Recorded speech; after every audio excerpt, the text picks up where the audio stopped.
Alright, Shalom. First off, give all praise unto Yahweh, by Shem Yahushai, by Shem Karkadash, the bonders to the apostles and the elders of GMS. Salutes and honors to the elect, all the brothers across the four corners who are enduring, in truth and sincerity, and the women and children who follow. So I have a lesson today I wanted to go over concerning the RFID chip, because of course we know it's the year of Karagma, and things are getting closer. Okay, so this is a major prophecy that's going to happen. And, we're just going to bring out the facts on it. So, with that being said, I want to jump into this article.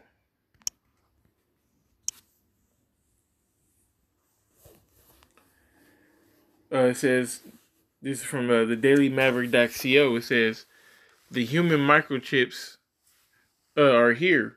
Would you implant one? Over the last 2 decades, human microchipping has experienced a very slow growth curve with minimal market penetration, but things might be speeding up as we enter the age of the human cyborg. The future is now, and it's just not evenly distributed yet. Dr. Elsa Soterias, quoting American-Canadian science fiction writer William Gibson, who is said to have uttered the phrase in a 1993 interview.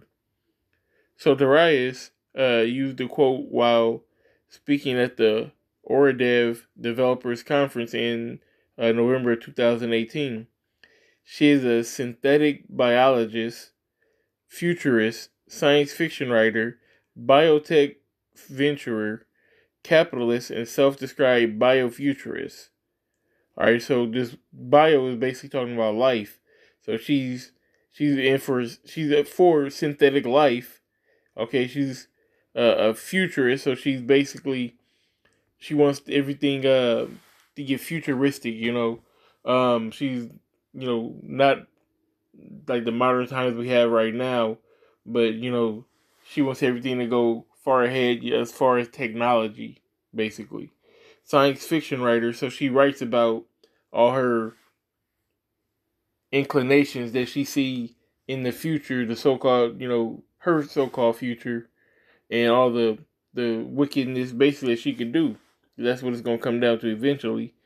Biotech, so biotech venture capitalist. So basically she's about that money. She's about using futuristic life for capital gains, and a biofuturist, so future life basically. So she's telling you what she's about right now, and that's why a lot of Jake gonna get caught up in this, because Jake wants the latest things. Okay, so with her pushing this agenda and with this agenda being pushed, period, Jake's gonna fall into that. It says her field of interest right now is in the world of digital biology, from biohacking to exploring how future computer parts won't be manufactured but biologically grown. So that's like grown inside a person. It says in the tech scene and on her website, she is also candidly referred to as a cyborg due to the microchip implant between her left thumb and her index finger, which she got live on stage at the 2016 Pioneers Festival. Alright, it says in Vienna, during the event, she demonstrated how she could use the implant chip to send a pre-programmed tweet by simply swiping her hand over her phone. Oh man, Jake is into this. Let's see. Patrick Kramer of Diggy-Well and Elsa Soteriadis of Pioneers will be very brave now. So welcome on the stage, please, Patrick and Elsa, the brave volunteers. Welcome on the stage and give me a high five as well. Thank you very much. And hello, Patrick.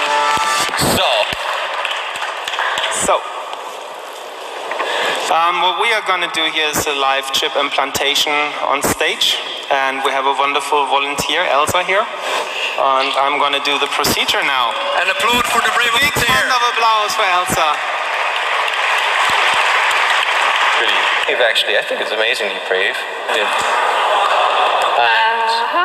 girl, that's amazing. I think we're done. Elsa, you've just turned into a cyborg. Holy shit. Holy shit. What's gonna happen? So, ladies and gentlemen, or should I say, dear humans,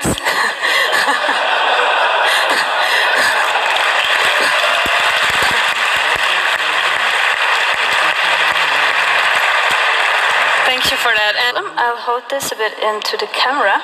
Still at Pioneers. Okay, something happened. Something happened. It's now success already. Did something happen on Twitter of Pioneers? This would now be the other phone here. Okay. It worked? Yes, it bloody worked. It bloody worked. This is what you wanted. This is what I wanted. So your hand just tweeted? My hand just tweeted. Holy fuck. See, that's how they gonna get Jake, man. Jake love fucking social media. Always on Facebook and Instagram and Twitter, you know, sharing memes and making jokes, you know, all kinds of folly, which, you know, we all fall into it. But Jake can't separate the two. You know, Jake, you know, when we get on social media, you know, a lot of times it's, you know, we do our little bullshit or whatnot, but we recognize what it's for. We're not caught up in it. It's not our life, you know. Jake is into that seriously heavy, so, you know, that's going to be, you know, one of their downfalls. He says she was not the first person to get a chip implant, of course. Kevin Warwick, a British scientist and professor of cybernetics, was the first person known to have surgically implanted a silicone chip in his body back in 1998. The chip used RFID technology, and it allowed him to operate various things such as room lights, locks, and lifts.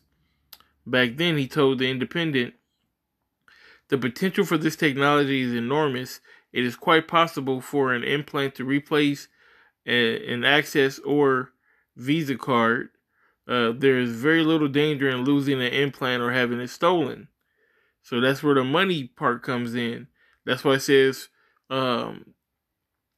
rich or poor, free or bond, receive a... Let me just get it real quick. I have another...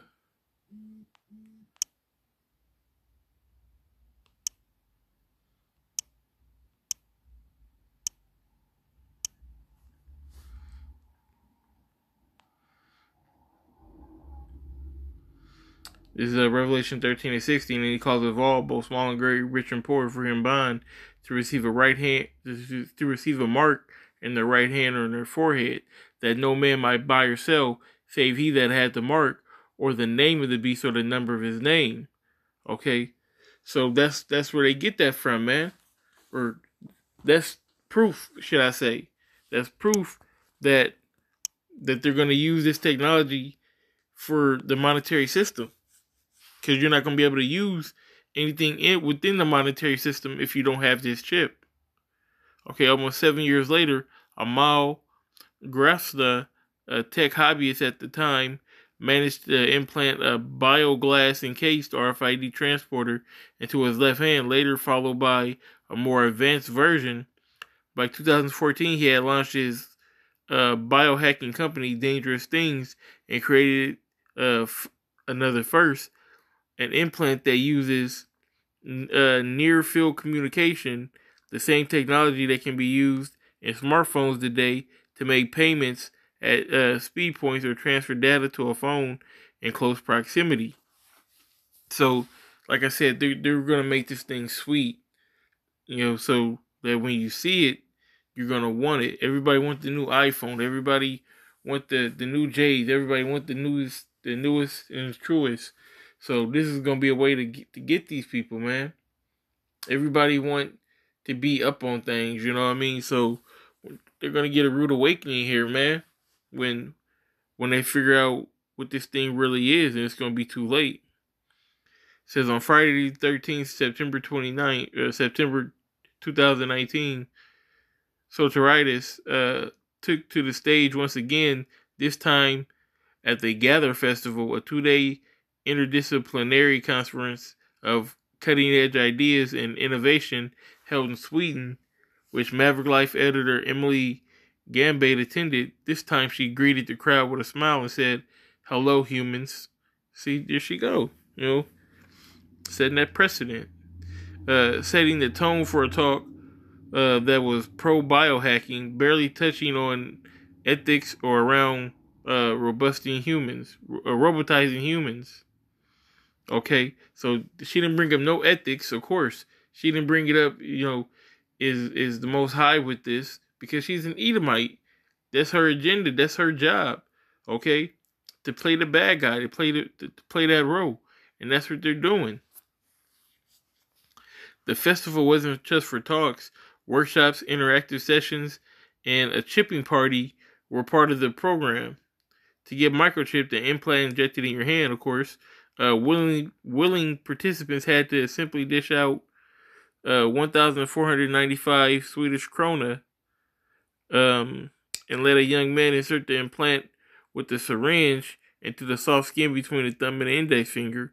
This procedure was hosted by Swedish microchip company Biohacks and Disruptive, a Swedish human augmentation design agency.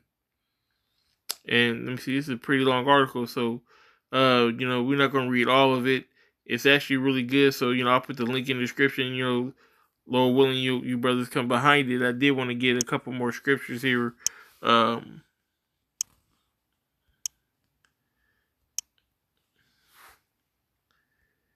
This is